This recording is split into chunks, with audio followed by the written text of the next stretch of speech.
Hello বন্ধুরা, আমরা সবাই মিলে যাচ্ছি আজকে মথুরাতে। মানে অ্যাকচুয়ালি আমরা যাচ্ছি বৃন্দাবনে ঘুরতে। আর মথুরাতে আমার ছোটো ননদের বাড়ি, তো আমরা প্রথমে সেখানে যাব। ওখান থেকে হয়ে একদিন রেস্ট নিয়ে পরের দিন আমরা বৃন্দাবনে ঘুরতে যাব। তো আমরা কীভাবে এই ট্রেনটা পেয়েছি সেটা কিন্তু আমি আগে একটা মিনি ব্লগ আমি ছেড়েছিলাম। সেখানে আমরা বলেছিলাম যে কতটা টেনশান, কতটা মানে চিন্তা হচ্ছিলো যে ট্রেনটা পাবো কি না পাবো। তো যাই হোক, অনেকটা টাইম আমরা ট্রেনের মধ্যে পার করে ফেলেছি। আর আমরা এখন আছি এমপিতে। আর এমপিতে না বাড়ি ঘরগুলো খুব কম রয়েছে, মানে একটু ফাঁকা ফাঁকা রয়েছে। আর পরিবেশটা কিন্তু সত্যি খুব সুন্দর, চারিদিকে গাছপালা, পাহাড় আর নদীর উপর দিয়ে ব্রিজ যাচ্ছে। তো তার উপর দিয়ে এক সাইড দিয়ে ট্রেন যাচ্ছে, এক সাইড দিয়ে মানে গাড়ি যাচ্ছে। তো সত্যি পরিবেশটা খুবই সুন্দর লাগছিলো। তো আমি ভিডিও না করে পারলাম না, কারণ মানে কিছু কিছু জায়গায় এতটাই সুন্দর লাগছিলো যে আমি ভিডিও না করে পারলাম না। তো এইভাবেই আমাদের একটা রাত পার হয়ে গেছে। এটা পরের দিন সকালবেলা আমরা যাচ্ছি, মানে সকালবেলাটা পার করে আর কি এখন 12টা মতো বাজে।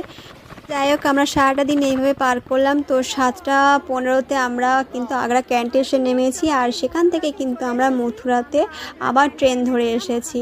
তো এই ব্রিজটা মানে এটা হচ্ছে মথুরার ব্রিজ। তো এটাকে আমাদের পার করে আমাদেরকে রোডে যেতে হবে, সিঁড়িটা দিয়ে দিয়ে ওপরের দিকে যেতে হবে।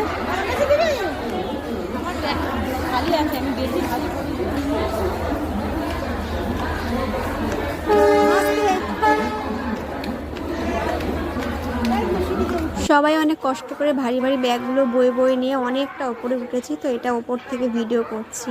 তো দেখো কেমন লাগছে তোমাদেরকে। আমার তো সত্যি ভীষণ ভালো লাগছে।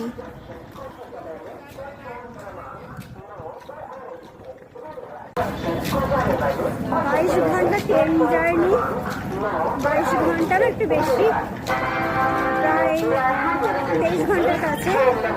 সত্যি ভীষণ একটা মানে বোরিং অস্থির, সব কিছু মিলিয়ে একটা মানে একটা অস্থিরতা ভাব সবার মধ্যে আছে। আজকে স্নান টান কিচ্ছু হয়নি ট্রেনের মধ্যে। তো ননদের বাড়িতে গিয়ে স্নান করবো। এখন 8টা বেজে গেছে, মানে সন্ধ্যা 8টা। তো আমরা মথুরাতে চলে এসেছি। এটা মথুরার টিকিট কাউন্টার। আমরা এটা দিয়ে বাইরে বেরোবো। শাশুড়ি মা। তো আমরা সবাই মিলে বাইরে এসে দাঁড়িয়ে রয়েছি যে ছোটো ননদ আসবে, তারপর গাড়ি বুক করা হবে, তারপর আমরা যাব। এখন কিন্তু 8:30 মতো বেজে গেছে। আর ওরাও আসতে না অনেকটা লেট করছে। আর এতক্ষণ গাড়ি জার্নি করে কিন্তু বাচ্চাগুলো না অস্থির হয়ে গেছে। তো ফাঁকা জায়গা পেয়ে এরা এত লাফাচ্ছে, একটা প্রাণ খুঁজে পেলো, মানে এরা একটু স্বস্তি পেলো আর কি।